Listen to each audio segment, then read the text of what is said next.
A sombre remembrance. France's Prime Minister and the Mayor of Paris led a memorial in the city for victims of the November 2015 attacks.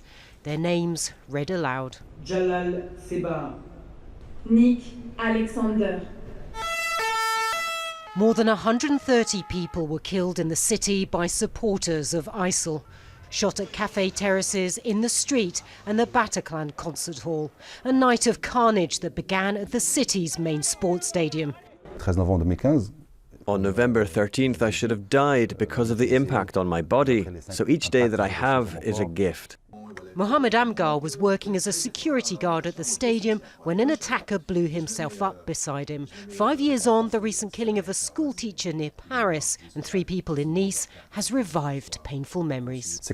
It's like a volcano that's been sleeping inside me, but suddenly wakes. The 2015 attack comes back to me. I see myself then, and I remember my injuries.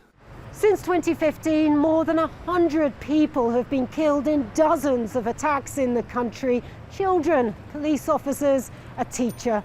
President Emmanuel Macron says that what he calls radical Islam is the biggest threat to France's values and freedoms. Lawyer SAMIA MAKTOUF represents dozens of survivors and relatives of victims of the November attacks.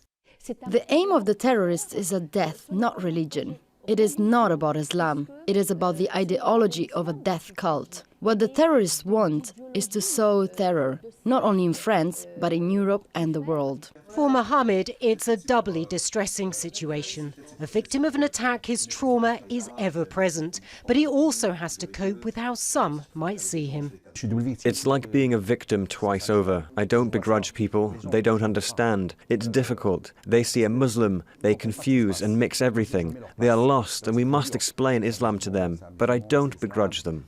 The trial of those charged with the attacks of 5 years ago will start next year. 20 suspects are expected in court, including the only surviving attacker, Salah Abdeslam.